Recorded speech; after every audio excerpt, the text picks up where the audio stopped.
بنورنا الدنيا وننشر في الفضاء أملا ونعلي عزم همتنا فمن طلب العلا وصل. رب العالمين والعاقبة للمتقين والصلاة والسلام على سيد الأنبياء والمرسلين سيدنا وحبيبنا وحبيب رب العالمين محمد وعلى آله وأصحابه ومن هدى بهديه إلى يوم الدين. وبعد يرحمك الله، فلولا الذي رأينا من سوء صنيع كثير ممن نصب نفسه محدثا فيما يلزمهم من طرح الأحاديث الضعيفة والروايات المنكرة وتركهم الاقتصار على الأخبار الصحيحة المشهورة مما نقله الثقات المعروفون بالصدق والأمانة بعد معرفتهم وإقرارهم بألسنتهم أن كثيرا مما يقذفون به إلى الأغبياء من الناس هو مستنكر ومنقول عن قوم غير مرضيين ممن ذم الرواية عنهم أئمة الحديث مثل مالك بن أنس وشعبة بن الحجاج وسفيان بن عيينة ويحيى بن سعيد القطان وعبد الرحمن بن مهدي وغيرهم من الأئمة. لما سهل علينا الانتصاب لما سألت من التمييز والتحصيل، ولكن من أجل ما أعلمناك من نشر القوم الأخبار المنكرة بالأسانيد الضعاف المجهولة وغضفهم بها إلى العوام الذين لا يعرفون عيوبها، خف على قلوبنا إجابتك إلى ما سألت. علم حدیث کے بعض دقیق مباحث کو ذکر کرنے کے بعد امام مسلم اب یہاں پر بیان کر رہے ہیں کہ آپ کے شاگرد نے جو درخواست کی تھی، کس نے درخواست کی تھی؟ احمد ابن سلمہ. تو احمد ابن سلمہ نے جو درخواست کی تھی ان کو متوجہ ہو کر وہ کہتے ہیں کہ اس کتاب کو لکھنے کا ایک دوسرا محرک یہ بھی سمجھ میں آتا ہے کہ امام مسلم کا زمانہ یہ 3 صدی ہجری کا نصف اول ہے، اور وہاں تک کہ کافی کتابیں لکھی جا چکی تھی، جیسا کہ اس سے قبل 2 دنوں میں آپ کو بتایا گیا. اب ان کتابوں میں کچھ کتابیں ایسی بھی تھی جن میں احادیث ضعیفہ اور احادیث منکرہ اور احادیث موضوعہ بھی شامل تھی. اصل میں حدیث پر حکم لگانا یہ بھی ایک اجتہاد ہے. جیسے فقہا کا اختلاف ہوتا ہے کسی حکم کے سلسلے میں، ایسے ہی حضرات محدثین کا بھی اختلاف ہوتا ہے حکم کے سلسلے میں. البتہ دونوں میں فرق یہ ہے کہ محدثین کا اختلاف اور فقہا کا اختلاف ہے تو حکم میں، لیکن یہاں پر حکم لگتا ہے حدیث کے صحیح، حسن، ضعیف ہونے کا، اور وہاں پر حکم لگتا ہے کسی عمل کے جائز، ناجائز، حرام، واجب، فرض، مستحب، مسنون ہونے کا. وہاں پر عملی صورت ہے اور یہاں علمی صورت ہے. تو اب احادیث مبارکہ کے باب میں کبھی آپ دیکھیں گے کہ ایک حدیث کو کوئی محدث اجتہاد کرتا ہے اور اجتہاد کے بعد اس حدیث کو صحیح قرار دیتے ہیں، لیکن وہی حدیث دوسرے کسی محدث کے یہاں پر اس میں کلام ہوتا ہے.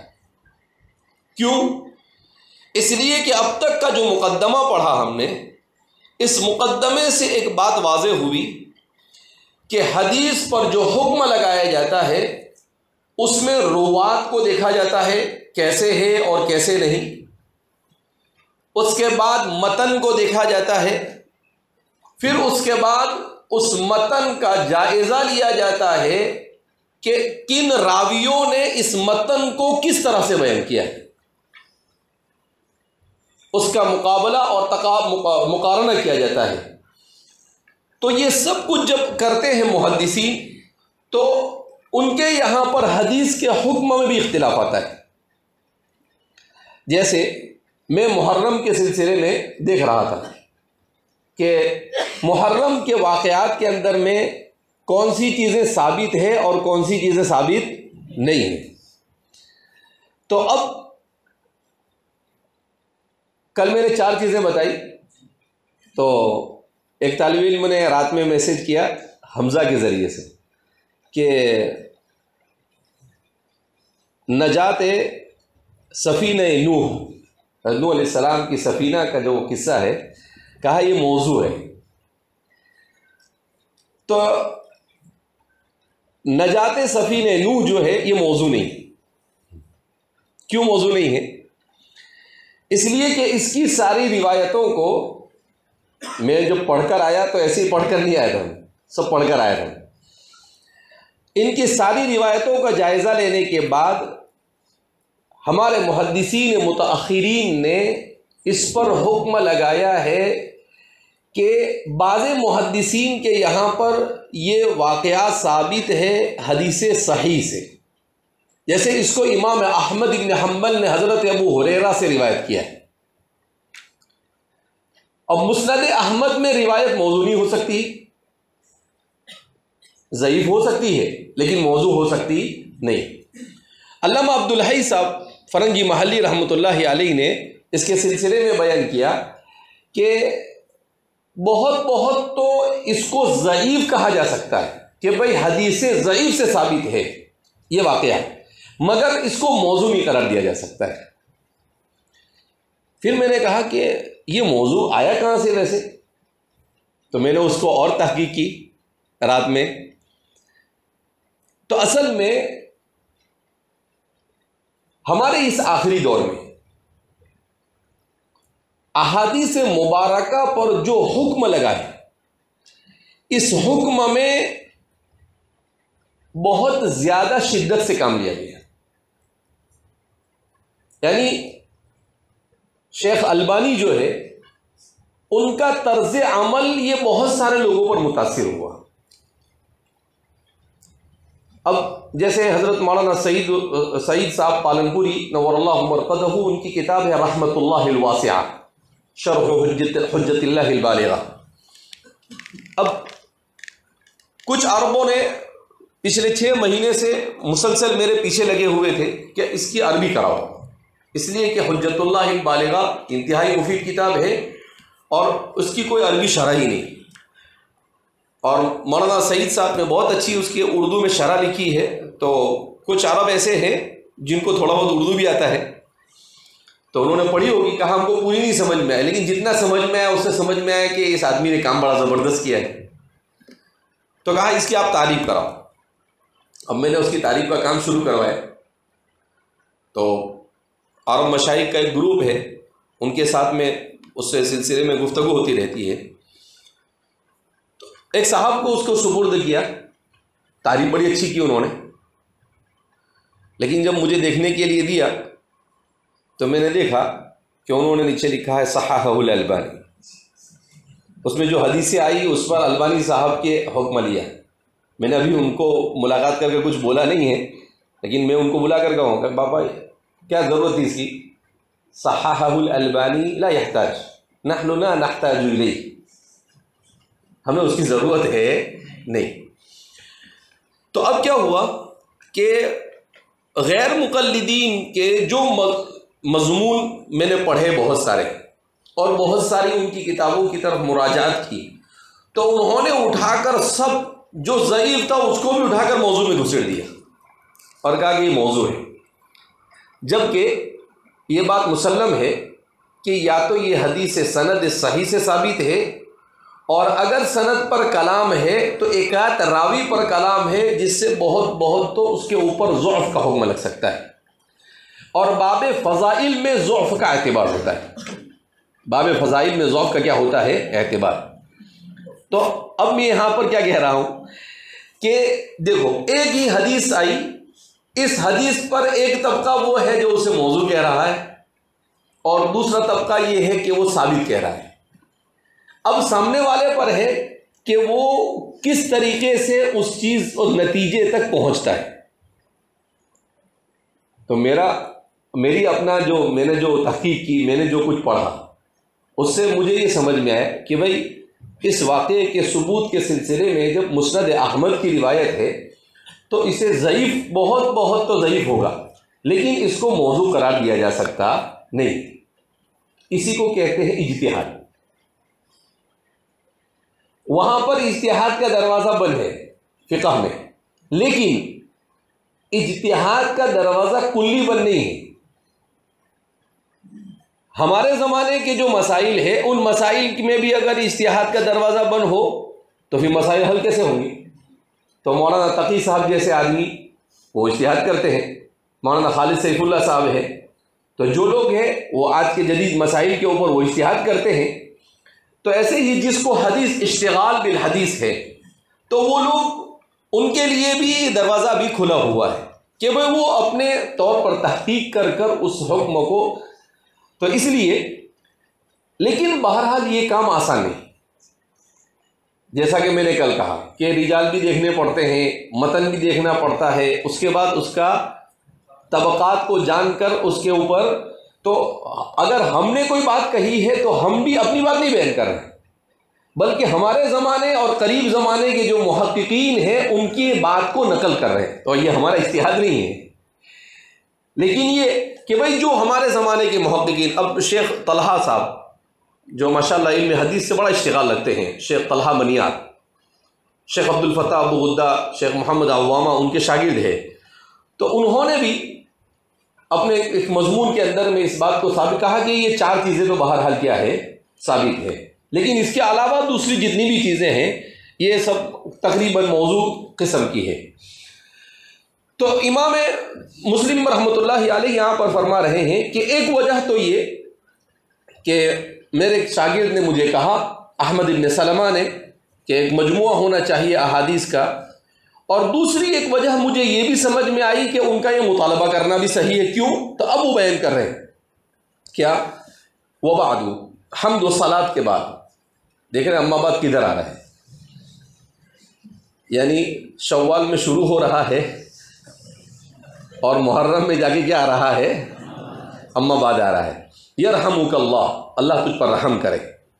یہ میں کہتا ہوں یہ اسلامی مزاج ہے، گالیاں دینا اسلامی مزاج نہیں۔ ہم جس دور سے گزر رہے ہیں اس دور کے اندر میں بات میں گالیاں دیتے ہیں۔ کل پرسوں میں جب وہاں سے عصر کے بعد نکلنے لگا تو ایک بچہ پیچھے سے بولتا ہے، حضرت بچے گالیاں بہت بولتے ہیں۔ میں نے کہا ٹھیک ہے، گالیوں کے اوپر بھی بات کی جائے گی، مجھے بعد میں یاد نہیں رہا گزشتہ کل۔ تو یہ بہت غلط، یہ مزاج ہے ہندوانہ مزاج۔ یہ کس کا مزاج ہے؟ گالیاں دینا کس کا کام ہے؟ ان کے یہاں پر کوئی گناہ ہی نہیں ہے۔ تو یہ ہندوانہ مزاج ہے جو ہمارے ان کے ساتھ رہنے کی وجہ سے ہمارے اندر کیا ہوا ہے؟ منتقل ہوا ہے۔ لہذا ان عادات سے ہمیں اپنے آپ کو کیا کرنا چاہیے؟ بچانا چاہیے۔ ہمارا مزاج تو ہمارے محدثین اور ہمارے فقہا طے کریں گے، وہ کہیں گے یرحمک اللہ، بات میں بارک اللہ، یرحمک اللہ، ہداک اللہ، اس طریقے سے آدمی کیا کرتا رہے؟ دعا دیتا رہے۔ یعنی کیسا دین ہے کہ صرف اپنے بارے میں نہیں سوچتا ہے، اپنے سے زیادہ سامنے والے کے بارے میں سوچتا ہے کہ سامنے والا میری کوئی دعا اس کو لگ جائے، کم از کم وہ آمین بول دے اس کا کام ہو جائے۔ یرحمک اللہ، تو مجھے جہاں بھی امام مسلم اس طرح سے لاتے ہیں مجھے بڑا اچھا لگتا ہے کہ دیکھو ہمارے مزاج کو اسلامی بنانے کی کیا کر رہے ہیں؟ یہ کوشش کر رہے ہیں، اور یہ بھی بتا رہے ہیں کہ ان کا مزاج اسلامی ہے کہ جب آدمی حدیث کے ساتھ اور کتاب اللہ کے ساتھ منسلک ہوتا ہے تو اس کا مزاج ایسا ہونا چاہیے، وہ گالیوں والا مزاج ہونا چاہیے، زبان اس کی ایسی صاف ستھری ہونی چاہیے کہ آدمی اس کی زبان کو سننے پر کیا ہو جاوے، آمدہ ہو جاوے اور کہے کہ یار یہ بولتا رہے اور میں سنتا رہوں۔ فلولا الذی رأینا من سوء صنیع کثیر ممن نصب نفسه محدثا، اللہ تجھ پر رحم کرے اگر ہم کچھ ایسے لوگوں کو نہ دیکھ لیتے جو خود ساختہ محدثین بن بیٹھے ہیں۔ فلولا الذی رأینا من سوء صنیع کثیر ممن نصب نفسه محدثا، اس کا ترجمہ میں کیا کر رہا ہوں، خود ساختہ، جو خود ساختہ مصنف محدث بن بیٹھے ہیں ان کا غلط طرز عمل اگر ہم نہ دیکھ لیتے، فيما يلزمهم من طرح الاحاديث الضعيفة والروايات المنكرة وتركهم الاقتصار على الاخبار الصحيحة المشهورة مما نقله الثقات المعروفون بالصدق والامانة، ان کا ضعیف اور منکر روایات کو لوگوں سے بیان کرنا کہ اپنے آپ کو محدث کہہ رہے ہیں، اور ساتھ ساتھ میں روایات ضعیفہ اور روایات منکرہ کو بھی اٹھا کر کیا کر رہے ہیں، اپنی کتابوں میں اور اپنے تقریر اور اپنی تحریر میں کیا کر رہے ہیں، ذکر کر رہے ہیں۔ تو کہا کہ یلزمہم من طرح الاحادیث الضعیفہ، ان کا روایات ضعیفہ اور روایات منکرہ کو پیش کرتے رہنا، بیان کرتے رہنا، وَتَرْكِهِمْ الْاقْتِصَارَ عَلَى الْأَخْبَارِ الصَّحِيحَةِ الْمَشْهُورَةِ، اور ان اخبار صحیحہ مشہورہ کو ترک کرنا جسے معروف ثقہ راویوں نے جو صدق اور امانت میں معروف ہے نقل کیا ہے، کہا کہ صحیح احادیث کا ذخیرہ پڑا ہوا ہے، اسے چھوڑ رہے ہیں، اور اسے چھوڑ کر کون سی حدیثیں بیان کر رہے ہیں، جو منکر روایتیں ہیں، جو ضعیف روایتیں اسے بیان کر رہے ہیں۔ تو کہا کہ یہ کدھر سے محدث بن کے آئے، امام مسلم کہتے ہیں ذرا لاؤ تو ان کو میرے پاس میں، یہ کون سا طریقہ ہے؟ یعنی احادیث صحیحہ کا کتنا بڑا ذخیرہ ہے کہ ابھی 5-6 سال پہلے ایک کتاب آئی ہے، الکامل الشامل فی الحدیث الصحیح، شیخ اعظمی کی، ضیاء العظمی، عبداللہ ضیاء العظمی کی، 20 جلدوں میں ہے۔ انہوں نے احادیث صحیح، صرف احادیث صحیحہ کو جمع کرنے کی کوشش کی۔ اچھا مصنف کون ہے معلوم؟ ہندوستانی،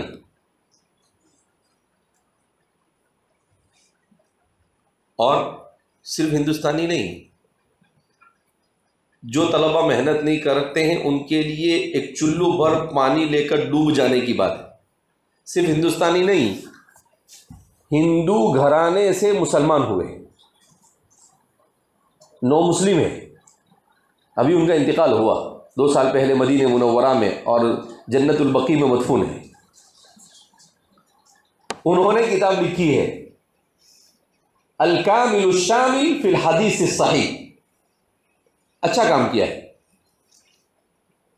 تو وہ 20 جلدوں میں پہنچا ہو۔ اب اتنی ساری حدیثیں صحیح موجود ہیں، پھر منکر اور ضعیف کی طرف کیوں جاوے آدمی بھائی؟ اسی طریقے سے دوسرا کام شیخ الاسلام فقیہ الازہر حضرت مولانا تقی عثمانی صاحب کے یہاں پر 25 سال سے کام چل رہا ہے۔ محدثین کی ایک بڑی جماعت اس کے پیچھے لگی ہوئی ہے، 50-100 لوگ لگے ہوئے ہیں۔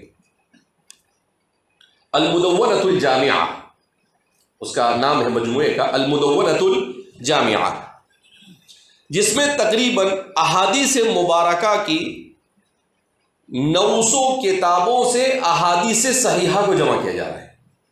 کتنی کتابوں سے؟ 900 کتابوں سے۔ ابھی وہ لوگ کتاب الایمان تک یا کتاب العلم تک پہنچے ہیں تقریباً 12 جلدوں میں، اور یہ پورا مجموعہ تیار ہوگا کم از کم 50 سے 60 جلدوں میں، اور ہر حدیث کے اوپر اس حدیث کو کن کن محدثین نے اپنی کتابوں میں ذکر کیا، اس حدیث پر اصول حدیث کی روشنی میں کیا حکم لگتا ہے، وہ ساری تحقیقات اس میں کیا کر دی گئی ہے، جمع کر دی۔